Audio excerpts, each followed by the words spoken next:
नमस्कार मित्रमंडळींनो, शुभ सकाळ सर्वांना.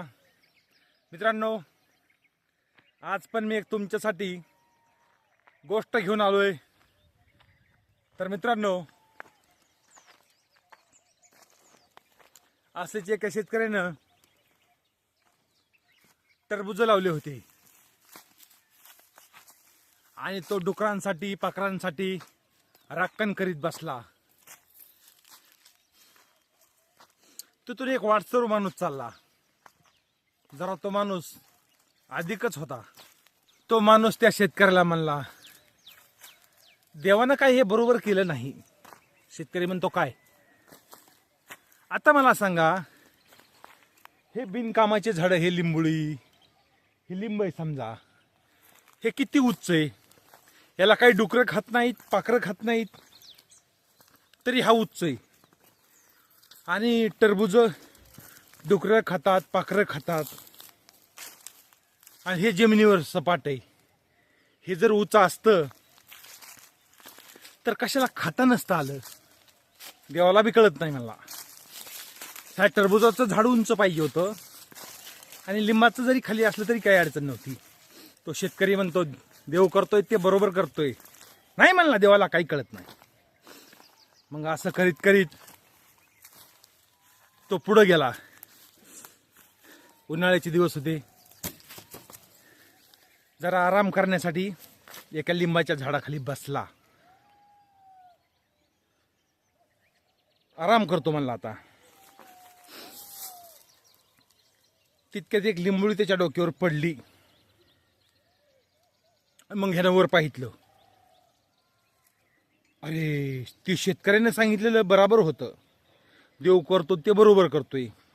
लिंबुळीच्या जागेवर जर टरबूज असतं तर माझ्या डोक्याचं काय झालं असतं. बरोबर आहे म्हणला. हे झालं बरोबर. पुढं गेल्यानंतर एक मोठं देवाचं मंदिर लागलं.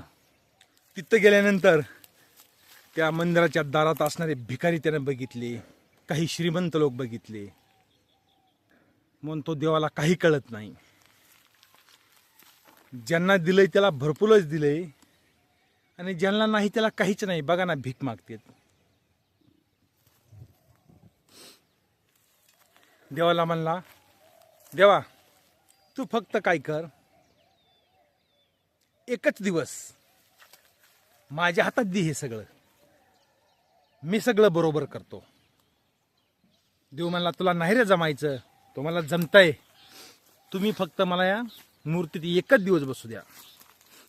मी बघा जिथली तिथं बरोबर करतो. पण देवानं सांगितलं, तुला एक दिवस देतो, तू ह्या मूर्तीत बस, पण काहीही झालं तरी तू बोलायचं नाही. तो मला चालतंय. मग तिथे एक मोठा करोडपती माणूस दर्शनासाठी आला आणि दर्शनासाठी खाली वाकला की त्याच्या खिशातलं पैशानं भरलेलं पाकिट खाली पडलं आणि गेला. आणि तेवढ्यात एक जो रोज देवाची पूजा करत होता तो माणूस आला. म्हणला, देवा मी इतके दिवस झालं पूजा करतोय, माझ्या मुलीचं लग्न आहे, मला पैशाची काही गरज आहे, तू काही मला पैसे दे ना. असं म्हणून त्या गरीब माणसाला हात जोडले आणि खाली दर्शनासाठी वाकला की तेवढ्या वेळात त्याला पाकिट सापडलं. म्हणला, वाह, काय देवाचे उपकार, खाली वाकस तर मला पैशाचं पाकिट दिलं. वाह. तो माणूस मूर्तीतून पाहत होता नेमकं काय काय घडतंय. तो गरीब माणूस गेला बिचारा. तितक्यात एक समुद्रात जहाज चालवणारा माणूस आला. देवासमोर म्हणला, देवा मी उद्या जहाज चालवायला लांब प्रवासाला जाणार आहे, काही लाटापिटापासून माझा बचाव कर. असं म्हणला. दर्शन घेतलं आणि निघाला. तेवढ्यात तो पहिल्या सुटचा करोडपती माणूस ज्याचं पाकिट हरवलं होतं तो पोलिसांना घेऊन आला. मला, हे बघा, माझ्यानंतर हाच माणूस आलाय जो जहाज चालवतोय, यालाच माझं पाकिट सापडलंय.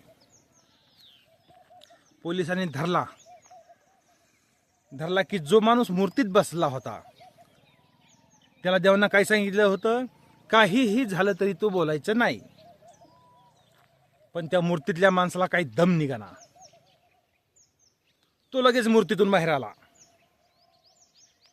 आणि पोलिसांना म्हणाला, ह्या जहाज चालवणाऱ्याला पाकिट सापडलं नाही. मग कुणाला सापडलंय? ह्याच्या अगोदर एक गरीब माणूस आलता, त्याला सापडलंय. मग पोलिसांनी जहाज चालवणाऱ्याला दिलं सोडून आणि धरला गरीब माणूस. तुम्हाला सापडलंय का तुला पाकिट? म्हणलं हो सापडले. देऊन टाकलं ज्याची त्याला पाकिट. तर ह्या मूर्तीत बसणारानं ते सत्य करून दाखवलं. मग संध्याकाळी देव आले, म्हणले झाला का तुझा टाईम? म्हणला हो झाला देवा. तुला नाही काय करता येत, मी बघ बरोबर केलं का नाही. ज्या गरीब माणसाला पाकिट सापडलं त्याला सापडून दिलं. त्या जहाजावाल्याला बिना कामाचं पोलिसांनी धरलं, चालविल तर त्याला मी जाऊ दिलं नाही. बघ माझी पण किती आयडिया भारी. देव म्हणला ही तर सगळ्यात मोठी चूक तो केलीस. तो म्हणला काय? अरे ज्याचं सुरुवातीला पाकिट इथं पडलं तो मोठा शेटई माझ्याकडे येऊन कोट्यवधी रुपयाची मागणी करतोय आणि कधी दानपेटीत 5 रुपये टाकीत नाही. म्हणून मी त्याचं पाकिट इथं पाडलं होतं. आणि ज्याला सापडलंय तो गरीब माणूस रोज माझी पूजा करतोय, पण त्याला मी काही दिलं नाही. हे त्याच्या पसलं पाकिट याला द्यायचं होतं. तो म्हणला ते खरंय, पण त्या बिनाकामाचं जहाज चालवणाऱ्या माणसाला बिना कामाचा जेलमध्ये चालला होता त्याला तर मी थांबविलंय. मला ती पण लई मोठी चूक केलीस. म्हणला कशी काय? अरे आज समुद्रात लाटा येणार होत्या मोठा मोठा, त्याचं जहाज डुबणार होतं. म्हणून त्याला पोलिस घेऊन पाठवायचं काम हे म्या केलतं. तो त्याला पण पोलिसांना घेऊन जाऊ दिलं नाहीस. जर पोलिसांनी नेला असतं तर त्याचा जीव वाचला असता. आता बघ त्याच्या जहाज डुबल्याची खबर येते का नाही. काही वेळांनी कळालं की जहाज डुबली आणि तो माणूस गेला. तो माणूस म्हणला देवा तुम्ही करता हेच बरोबर आहे.